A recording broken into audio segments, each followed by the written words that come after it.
This is a quick review of the ETON Zone Guard Weather Alert Clock Radio. I've seen lots of videos regarding this specific model, but there's always been some questions I had about how it functions and features, as long as some of the pros and cons about the unit. Some of the cons I found immediately after using this radio when I compare it to others that I have. These are things that I noticed that I guess could be improved upon, or maybe I've just been spoiled because some of the ones I have, these features already exist. So the first thing that I guess that kind of bothers me about this radio is that the antenna is telescopic. It doesn't swivel at all, which if you have a specific placement makes it hard for you to mount it or receive proper signal for the broadcast, whether it be for AM, FM, or for the weather band. The next thing that kind of surprised me is you notice in this literature, or actually in this box, it shows it as a blue backlit. This backlit cannot be turned on indefinitely. It only turns on when you press any of the function keys, and it stays on for about, say, 3 to 5 seconds and then turns off. As far as I can tell, there is no method to force the backlight to remain on. So that's one of the cons regarding this unit. The other one is basically the radio versus the Noaa volume. So when you toggle this thing from the radio versus the weather band is very, very low in volume. But the AM FM just comes blaring on. So if you set this thing to, say, 6 or 7 for the Noaa, and then you switch over to FM, you'll find quickly that the volume is incredibly loud when you compare it to the other. So I'm going to show you that right now. So this is on the weather band, as you can hear right here.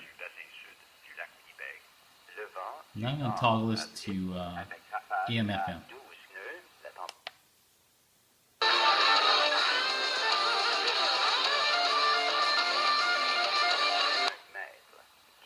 As you can tell, basically the volume is probably a 5-to-1 ratio.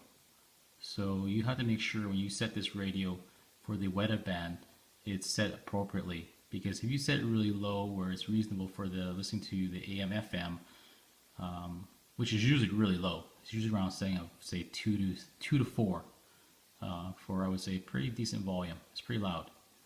But at the same setting at 2 to 4, the weather band radio volume is so low at a far distance, you won't be able to hear it. So I normally set this thing from, say, 10 to 16, which is the maximum, and it's decent there. So that's another con regarding this radio. The next thing is regards to the time. Basically, this thing, in this mode, it's not actually off. This clock that shows up right now is lit, shows us 2:21 p.m. today. It only shows just the time. It didn't show the date.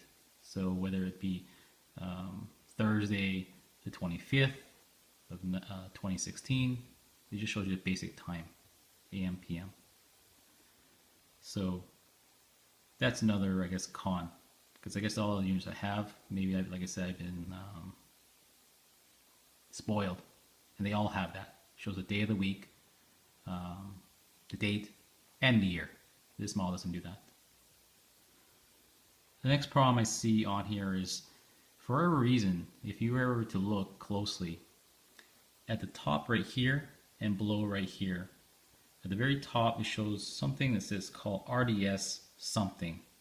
So the manual doesn't address exactly what that is, how it's enabled, or when it turns on. And at the very bottom right here, I know you can't see it, is a mini antenna. Again, in the brochure, the manual, the online FAQ, it doesn't mention what the little antenna is for. If I was to take a guess, I have to assume that if the broadcast was not in reception possibly the antenna will show up saying it's basically not, there's no transmission being received. But without seeing it happen, I don't know. And I haven't been able to get hold of the tech support at the ETON to discover whether or not that is the case. So the next thing I noticed in terms of cons regarding this unit is I use some high output Duracell AA batteries. So we already know that most nickel metal hydride batteries, they have a different voltage. They're much lower than a regular alkaline. But I put 3 fully charged Duracells in this unit, and the battery indicator started flashing or showing a low voltage condition, and the radio pretty much only lasted, I think, 2 minutes. Then it completely shut off. So inserting regular alkaline Duracell batteries, as you can see, it came at full charge and it's fine, and it operated perfectly fine using those. So whether or not this radio is supposed to use rechargeables, I can't say because it didn't say either way. But the one thing, again, this is another con, and again, maybe because I've been babied and pampered. If you use rechargeable batteries, this specific model has no method to determine that those are rechargeable batteries, and it obviously will not recharge or maintain those batteries in place. So for this model specifically, your best bet is to use some cheap high output Duracells or energizers to ensure that if power goes out, that this thing can continue to operate until power comes back on. And this is the back of the unit with the battery cover off. As you can see, it takes 3 AA batteries for a total of 4.5 volts DC. Surprisingly, the wall charger, or the wall adapter, indicates it's a 5-volt transformer that goes into the bottom of the outlet right there. So obviously this has a little bit of tolerance and variance. It can take anywhere from 4.5 to 5 volts, which is good to know because some of the lithium battery cells have a higher voltage, initial voltage when you get them, and usually is around 1.67 to 1.7 volts. As I indicated earlier, using the Duracell high output rechargeable nickel metal hydride, even at 1.33 or about 1.4 volts each cell, this unit didn't seem to want to operate at all.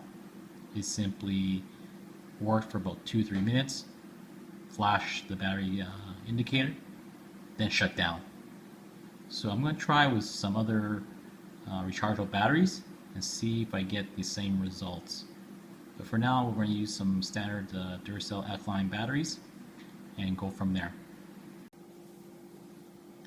As discussed, this specific model of weather radio actually never turns off, meaning if you do absolutely nothing with this radio and you hit the power button, the clock will always show up. Now, I honestly can't say how much power it consumes, but given it's 2016, I gather it's not very much, but it's something to keep in mind that there's actually no method to have this unit completely off. So when the power button is turned off, the clock will basically show up as you see here, and that's it. Pressing the power button will enable the radio to operate. So pressing the top button here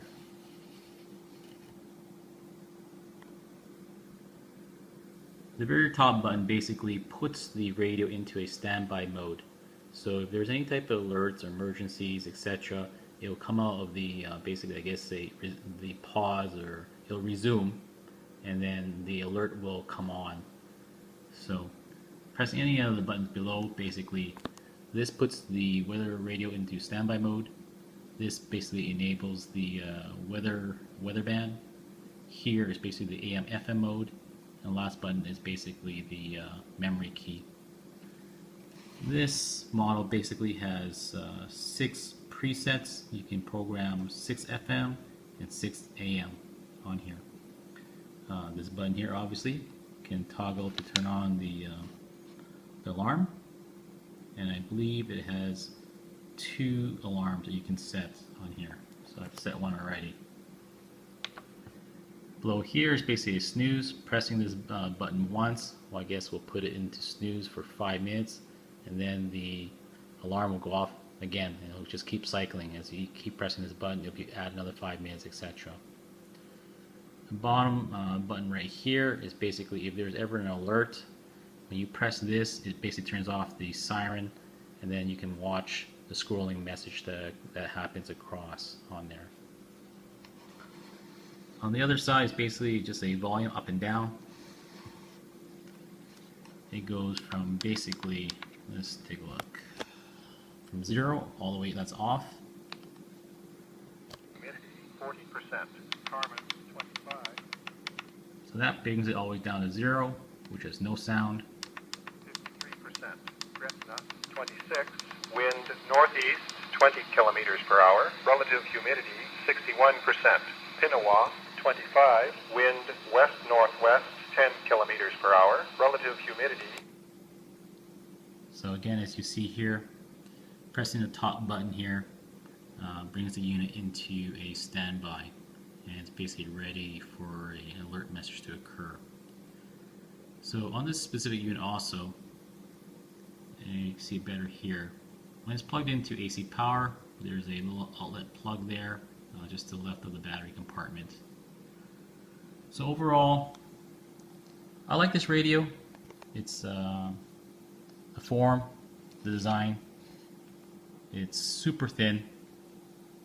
You have several methods, obviously, to have it either standing up like this, laying down a little more like so. If you change the bracket in the opposite direction, and then you can obviously mount it to the wall, etc.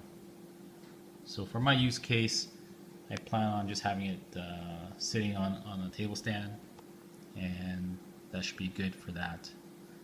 So if anybody has any feedback in regards to how or when, at the top right here, the RDS, when that occurs, that'd be great to know. And at the very bottom, like I said, I can't make it show up, but there's a little antenna just at the bottom here. So if anybody knows how and when the antenna gets invoked, that'd be great to know. Thanks a lot.